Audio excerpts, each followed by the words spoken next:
X-Men. Get it!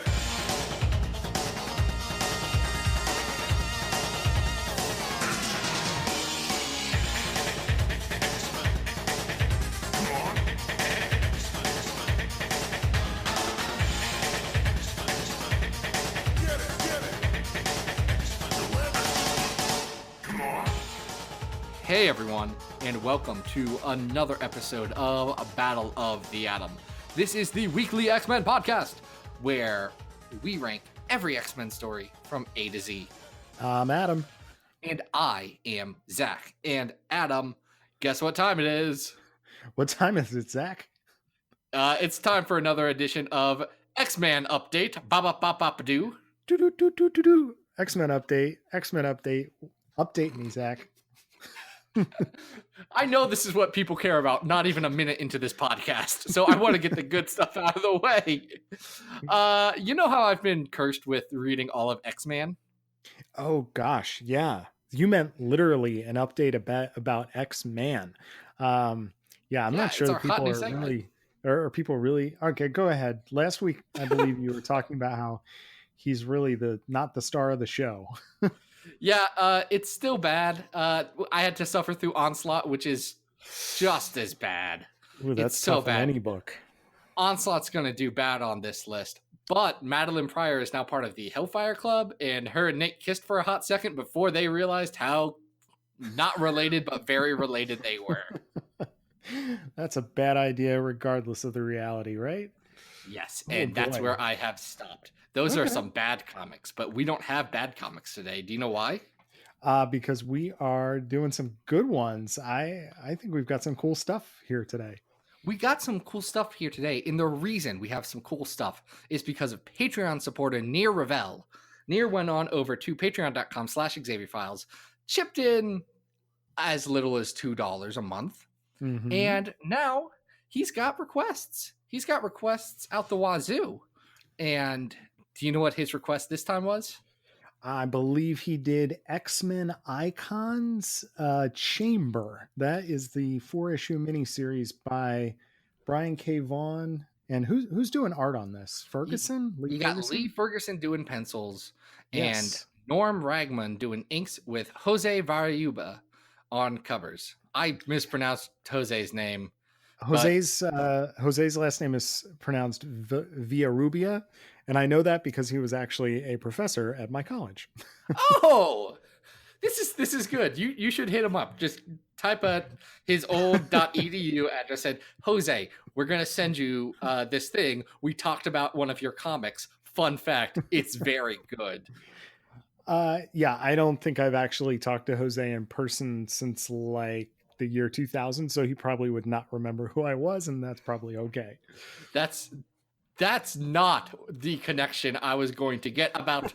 Let's be clear, this story about an X-Man going to college. Yeah. So Chamber's going back to school. I mean, he's doing it undercover, but it's a pretty fun premise.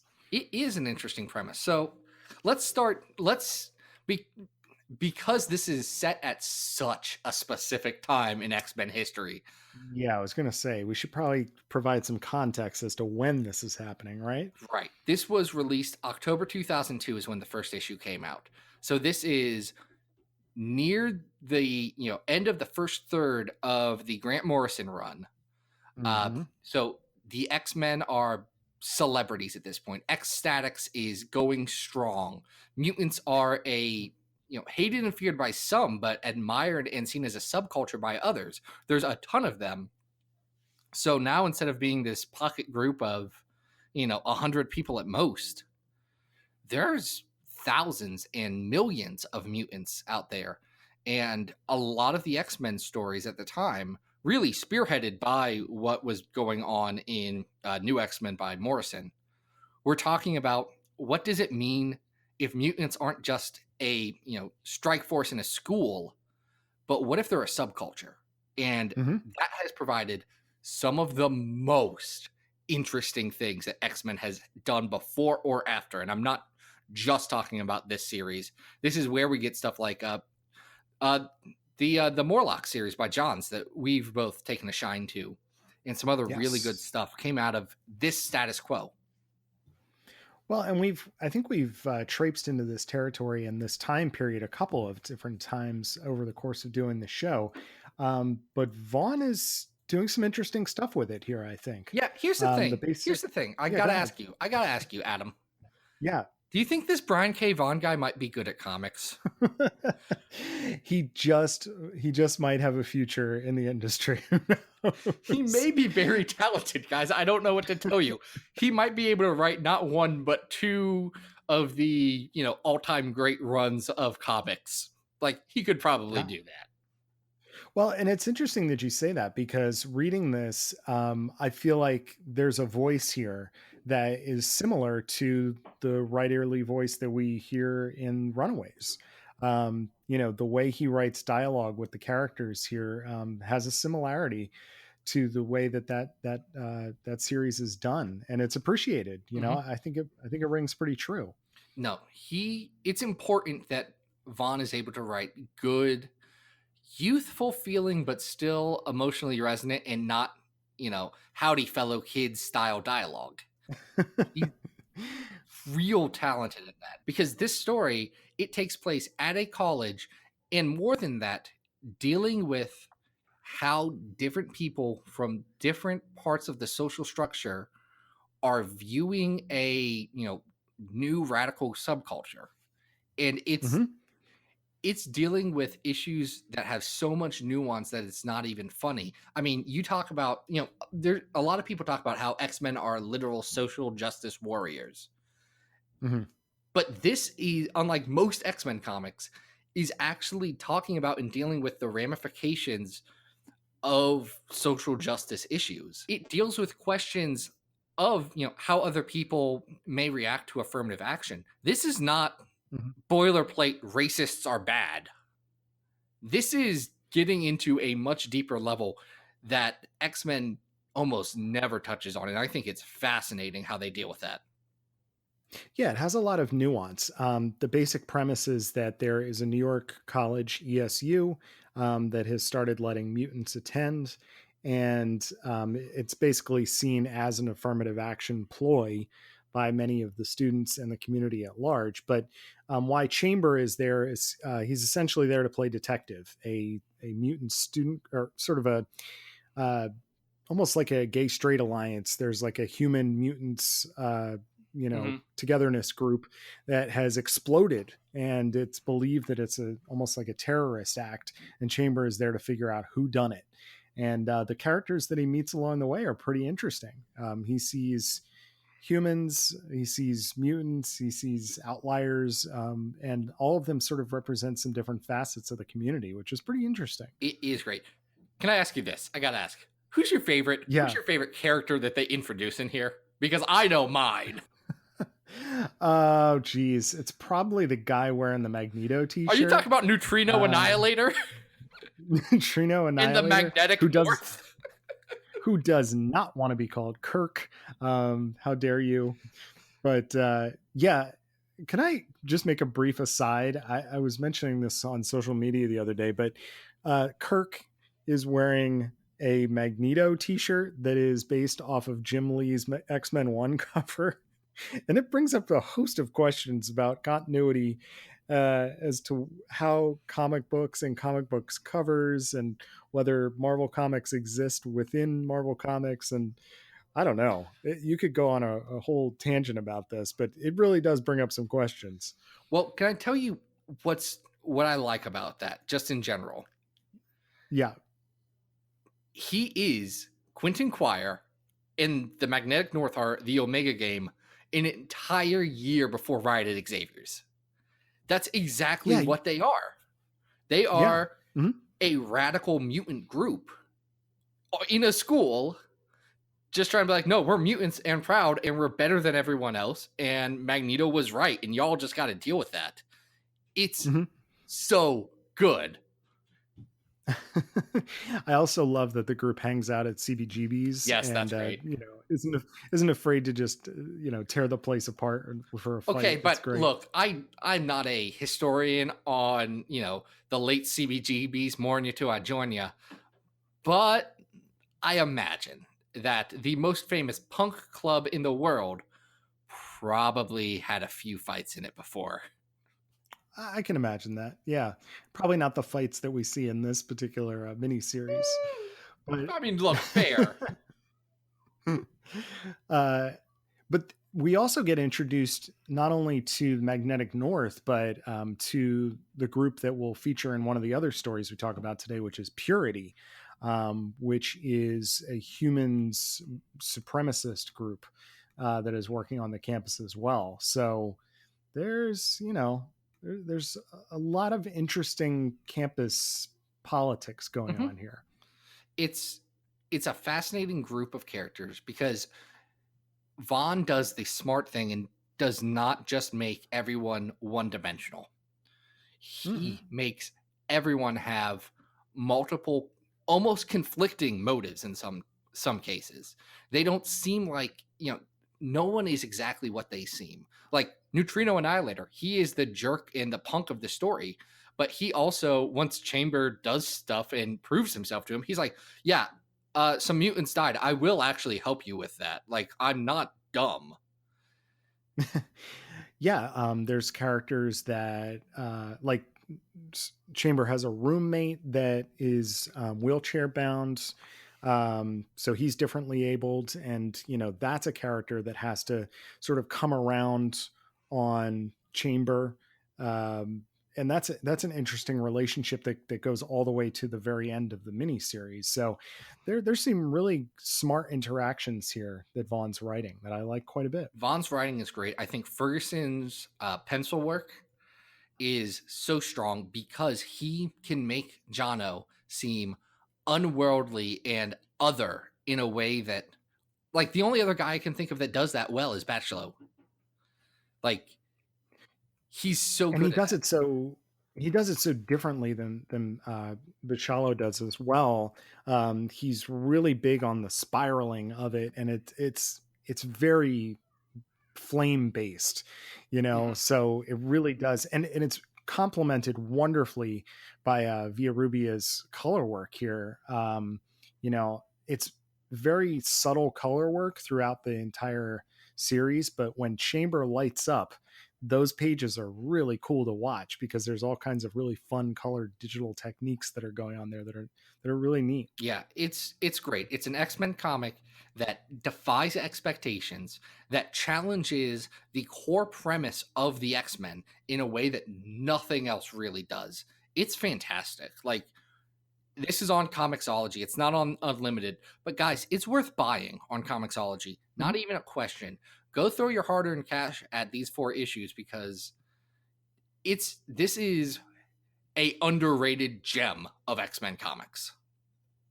Yeah, agreed. I mean, when you talk about it challenging the status quo, I mean, it literally does it by having Chamber talk to Cyclops about what the mission of the school should be, what he thought the mission of the school was be, and where he thought he was going to be going throughout his life and who he was going to be helping. And it helps define where he's supposed to go next and what the X-Men are supposed to be doing. I think it's really interesting stuff. It is. Now, we are in the business of not just qualitatively talking about what's interesting and what's not, but quantifying it on our big old list of every X-Men story. Number 1 right now is Days of Future Past. And number 400, not 400. Oh my gosh, we've not been doing this show that long. We haven't been doing it that long. No. What I was going to say was 141, which is the Draco. Wah, wah. Poor the Draco. Nah, you know what you did. This is better than the Draco. Oh, sure. Yep. Let me throw. I want to throw out this starting point because I think it's a very interesting one and probably a good barometer for how you feel about it versus how I feel about it. How do you feel about it compared to the first arc of Generation X? Oh boy. We have that at number 19 on the list. I don't think it's quite as staggering as that. I feel like they're very, very different artistic pieces. The Chamber miniseries, its strength is Vaughn's writing. I think the art is good. I don't think that it is remarkable. How's that? Whereas the beginning of Generation X, the first couple of issues, is an artistic powerhouse. Whereas Lobdell's writing in there, it has some really nice, fun character touches, and I think it's great. But it's interesting to see the scales, balanced in different directions. What are your thoughts in comparison to the first 3 issues of Gen X? I think Gen X also challenges, the norm of what an X-Men comic can be. I personally think that Chamber is a bit more successful at that, but I also have a love for 1, Chamber, and 2, weird minis from this era. Like this 2001 to 2004 era of X-Men is what I think is probably the most interesting time those comics have ever been. So those get graded on a curve for me. But can I tell you what I think is very comparable to in terms of what you were talking about? Yeah. X Club, which has I was just looking at that. Very strong authorial voice and does a lot of new and unique and interesting things. And I think, as much as I love X Club, I think I like this Chamber mini more. I would agree. I think it has more to say. And I'm always a sucker for a really good whodunit. And this has some really fun, detective style storytelling here. So is this our new 24? Or do you want to go higher? Okay, let's lay this out on the table for people who aren't looking at this Excel document. Yes.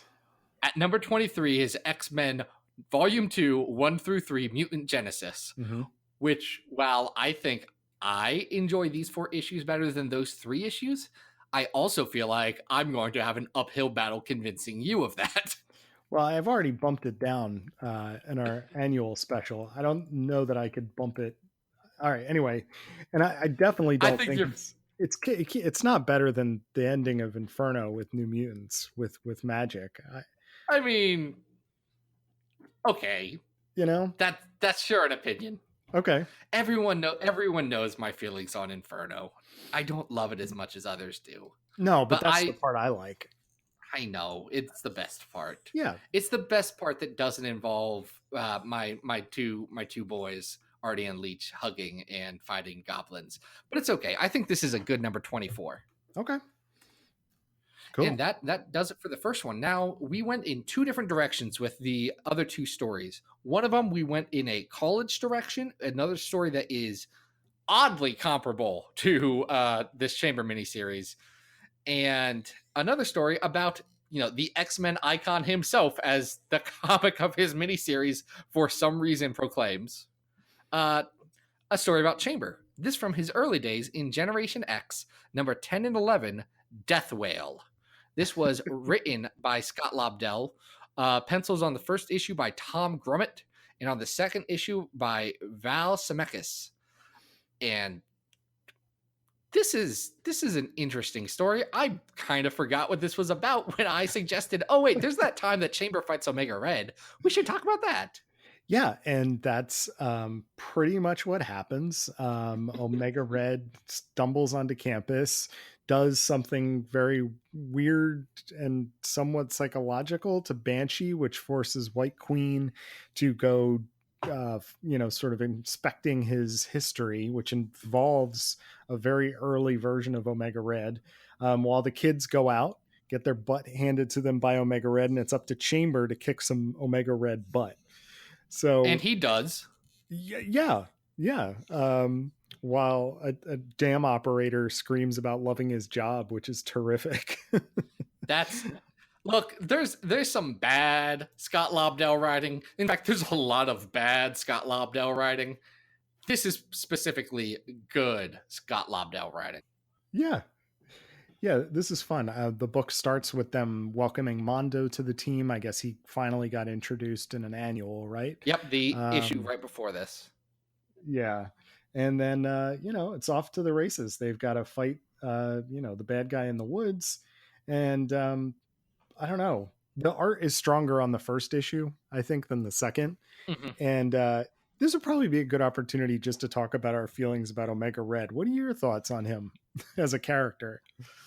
Omega Red is someone I've written an entire article about. So go over to XavierFiles.com and just search for Omega Red. You'll find it. Essentially, I think Omega Red is perfectly fine. He's got a very cool design, and he is a perfectly good jobber. He can show up, he can be a bad guy with literally zero motivation. It's Omega Red wants to do something evil. Got it. We'll stop him. You can have him show up in the first 5 pages of an issue if you just need a big opening fight scene. He's perfect for that. I never need to know any details about Omega Red. And to its credit, this comic, which definitely serves as Omega Red's origin story, also says, I don't care about Omega Red. I'm more interested in Banshee. Well, it does give some Omega Red backstory, which we absolutely do not need. It also gets a little overly complicated with what Omega Red's powers are and why he needs to do what he needs to do, but it's really just an excuse for there to be a fight scene. So yes, there you have it. You know, I'll tell you what I do like. I do like being able to see Banshee in his previous life, because everyone forgets Banshee had like a whole career before he joined the X-Men. He had like a 17-year-old daughter before he joined the X-Men. Yes, he is supposed to be an old guy when he joins the X-Men originally. He gets de-aged quite a bit for Generation X.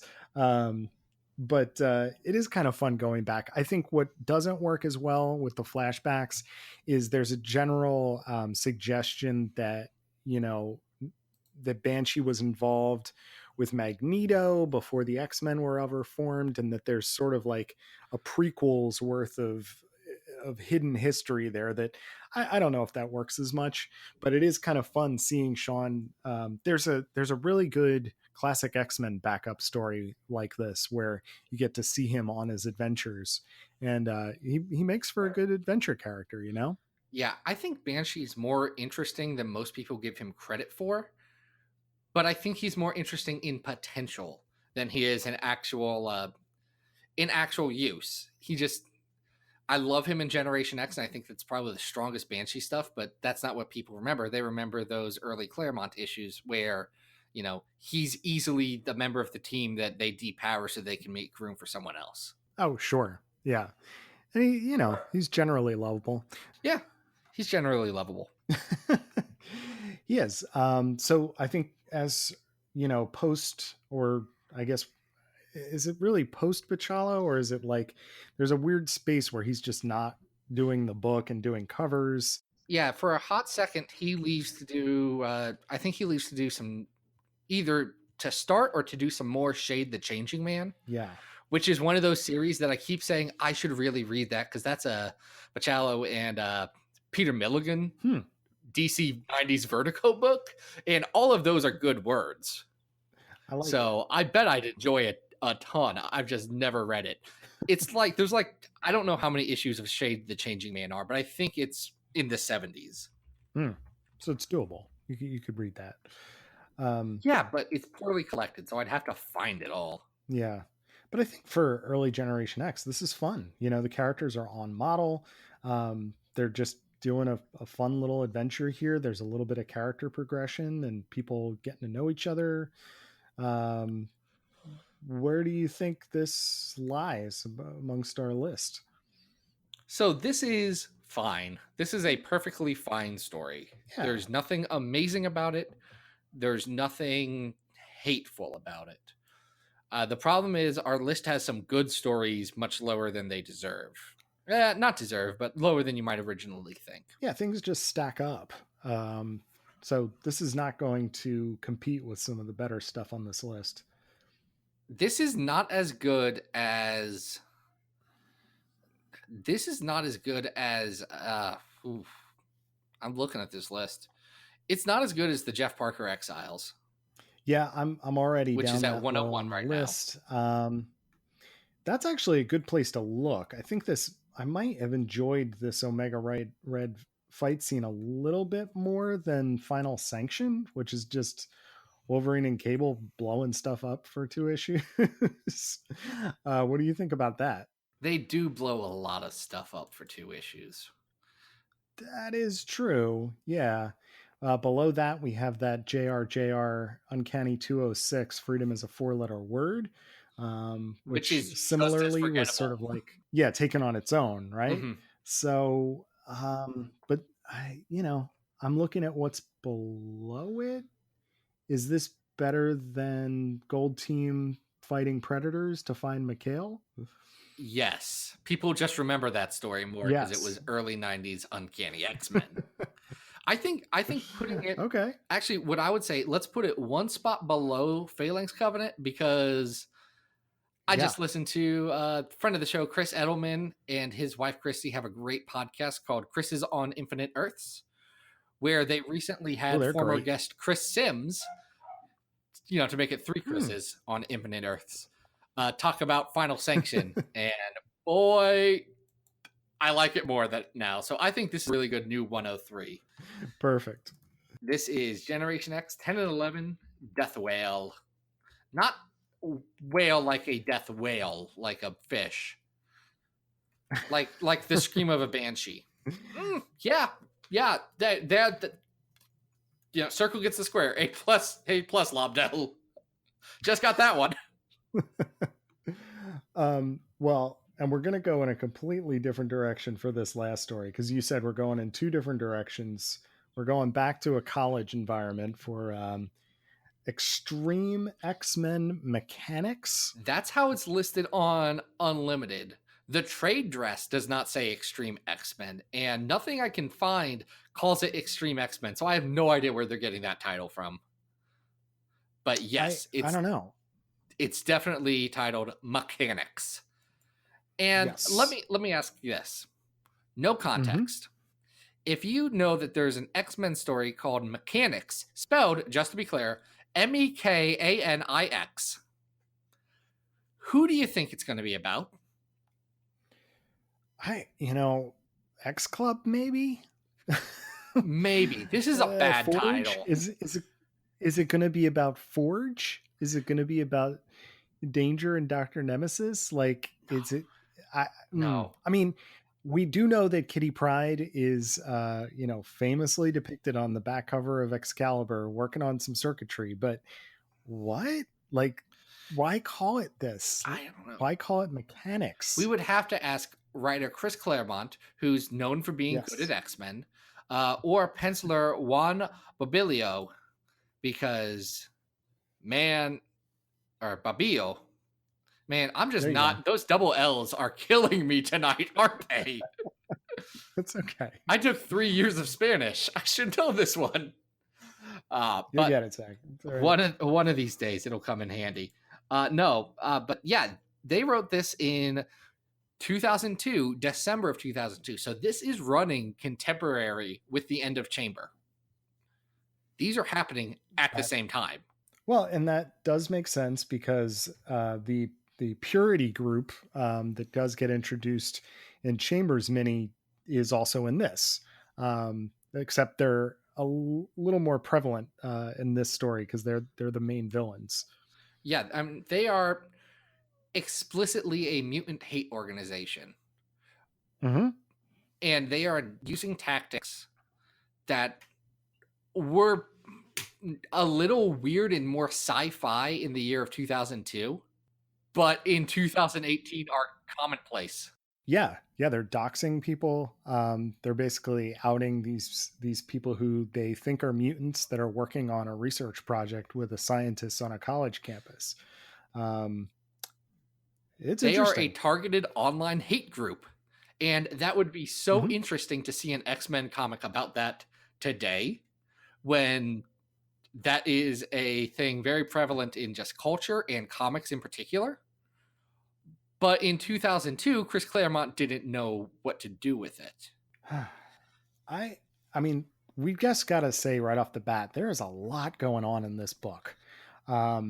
It's dropping us into a world and into a version of Kitty Pryde that I think a lot of readers probably won't recognize if they weren't also reading Extreme X-Men. Are you talking about the part where Kitty Pryde is working at Coyote Ugly to afford her apartment? Yes, and we dealt with this right off the bat in the first episode, but Kitty going Coyote Ugly, it just is very strange, and it doesn't seem... I mean, hey, Chris Claremont, you created this character, so all respect, but I just don't get it. Like, the Kitty that's in this series has, you know, has parts of this character that we've all come to know and love, but there is something just a little off about who this is as part of these 6 Well, issues. I don't know. Is that your take as well? Yes, I think that something's a little off, but what may be attempting to justify that is right, wrong, or indifferent.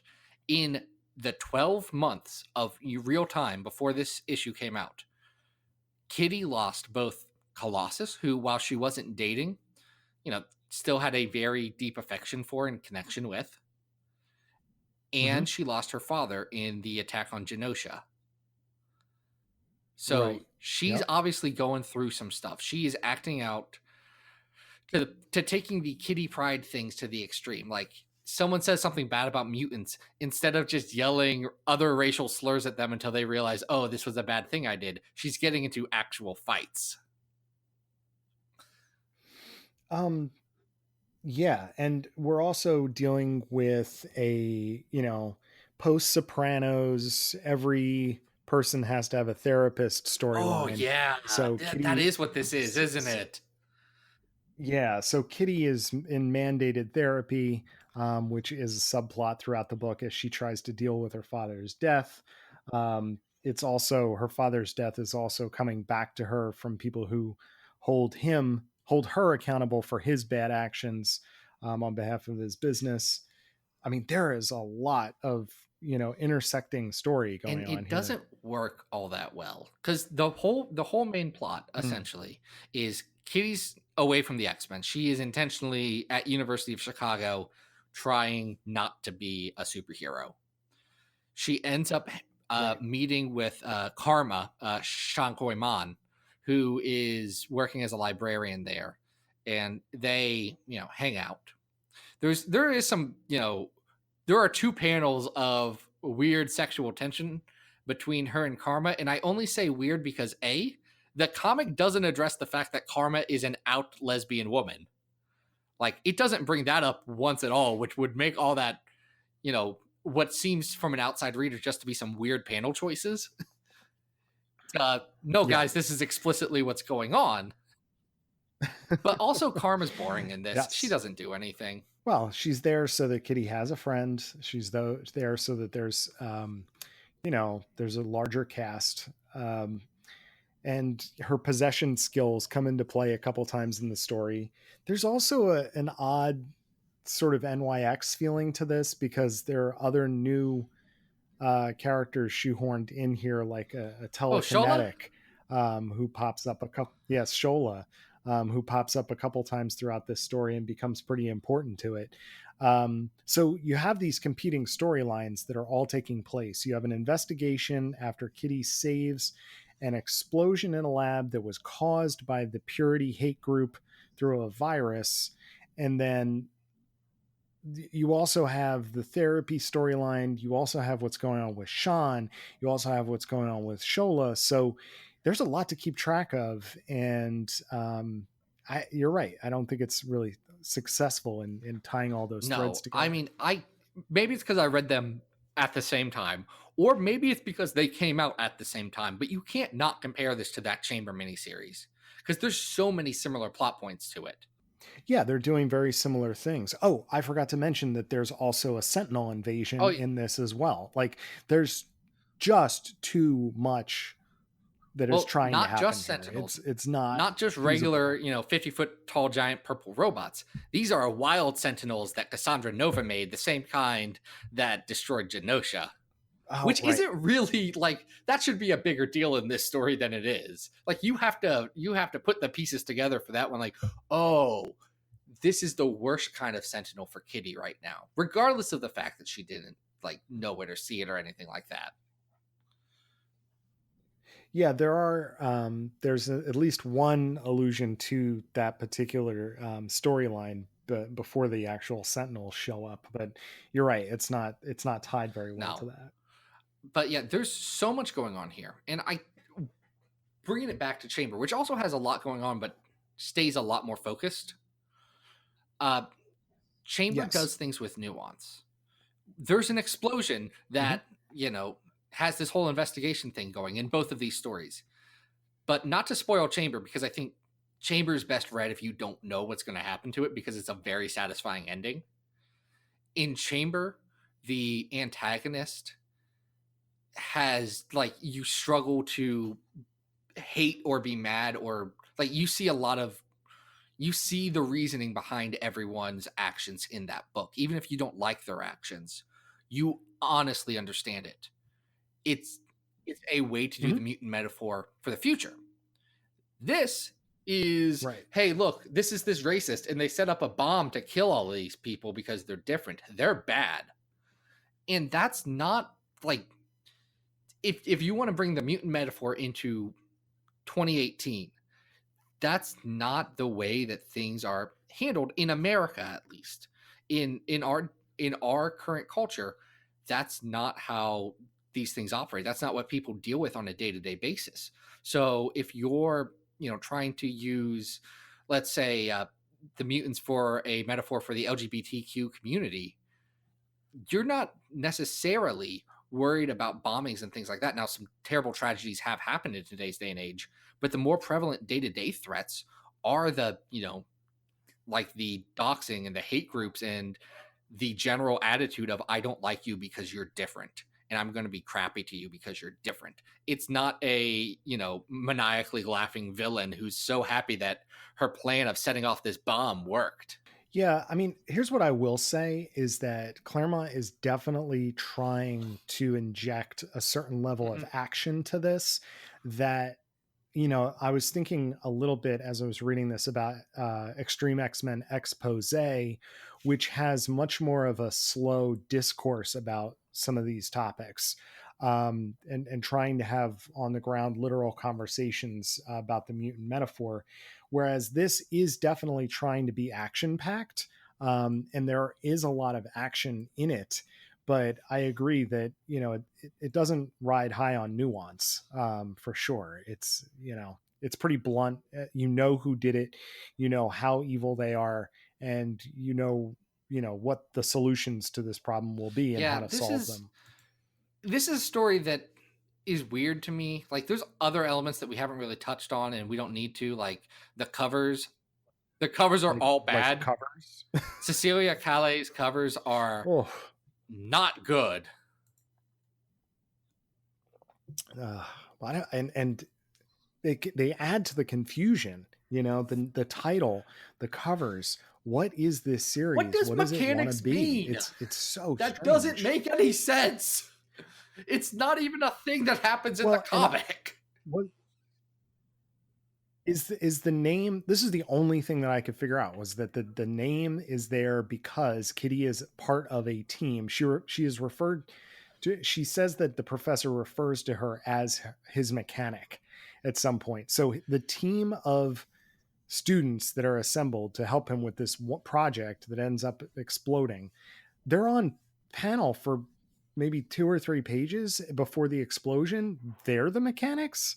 I don't know. Mechanics seems to indicate that we will be getting some sort of team. But do you know what I bet they could have called this to be even more marketable and a better title? Go for it. What do you got? X-Men Icons Shadowcat. Hey, boom. Got it. There you go. There you go, guys. This is your good title for your book. A+. It tells you what you need. Easy marketing, right? But yeah, this leaves something to be desired. So when I'm thinking ranking, I'm starting to look around Expose, just because it's, you know, it's later Claremont, and it's trying to pack a lot, and it's not. Don't feel like it's being very successful about it. Yeah, this is a story that I've heard a lot of people recommend and say, "Oh, I really like that one." Guys, I'd love to hear your reasons why, because I don't get it. I really don't get it. I will say, I think the art is really successful in a lot of places. Like, I don't love the art, but I think that it's talent, and there's some really cool things going on in the artwork. And like I said, I'll give Claremont props for, instead of just doing a lot of what is it? God Loves Man Kills 2, where it's a lot of characters talking at each other. He's trying to make it a little bit more action packed. So it does have some good stuff going on, but altogether it's still a bit of a mess. Yeah, let's look at ranking it, because I think you just brought up two good stories that are good barometers. God Loves Man Kills 2, which is another late Claremont Kitty Pryde story, is at 140. I think this is better than that. This is much better than that. I don't think it's better than Expose at 117. Okay. I mean, they're doing different things in different ways, but you could tell they're of a piece. You know, they're of a similar mindset. They're of a similar time. Yeah, I would go lower than that. How do you feel about it compared to Poptopia, which is around the same time, another unsuccessful story, and also our other Chamber story on this list, so we got to shoehorn that in somehow? Yeah, we didn't mention this before, but it is funny in the Chamber mini that they bring up Poptopia and make fun of him because of it. That's a perfect touch, because if you don't know about Poptopia, it reads like, oh, this is some story that I just haven't read. But if you do, you know, oh my gosh, are they seriously referencing that? Yeah, and making fun of him for it. I think this is better than Poptopia. I mean, I really didn't like Poptopia very much, and I think there's some cool stuff happening in this mini, even if it's a bit of a mess. I think it's... what are you thinking? Oh, well, I don't even know if I say like something. This. I like the I Lucifer story better, I think, where Blob and Unis rob banks and it turns into like this crazy Silver Age alien story. Good, because I thought I was going to have to make you agree with me that Adam X, The Extreme is Back and Things Have Never Been Deadlier story was better, which is an objective truth. Oh, no. And then talk you down to exactly that point, either right above or right below the Blob and Unis I Lucifer story. So I like that better. I think that's more fun. We're on the same wavelength, because Mechanics, which is a bad title and should feel bad, is our new number 129. Perfect. And that will do it for this episode. Want to thank again Nir Ravel for going on and listening to this. I know Nir's been a supporter of the Xavier Files media empire for a long time now. So awesome to get these requests. It's a good one. I'm glad that we can get more people to know that this Chamber mini is very good. Go buy it, guys. Yeah, but absolutely. If you want to be like Nir and suggest some really good underrated gems for us to talk about, go on over to patreon.com/XavierFiles. If you support at the $2 a month level or higher, you can get like whatever rewards you want. Well, whatever rewards are listed. If you want a reward that's not listed, shoot me a message. We'll figure something out. But if you do at the $2 a month level, we'll make a whole episode about you, and it'll be very nice and very special. Now comes the part of the show where we tell you where you can find us online. Adam, go.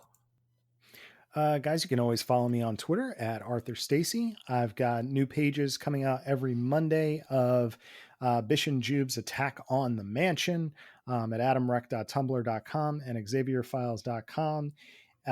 It's really fun. Got, I think, the first 16 pages done now. So enjoy that. That's going to be going through December. And then if you guys want to copy the last issue, head over to adamrec.bigcartel.com. Just $1 gets you an issue of The Search for Bish and Jubes. Zach, where can people find you? Everyone can find everything I do on xavierfiles.com/ just put a slash there. Your computer will auto do it for you if you forgot, and it'll be fine. But xavierfiles.com, that's the landing page for all the stuff I've got going on. You can also go over to Twitter at XavierFiles and just listen to my inane rambling about X-Men stuff.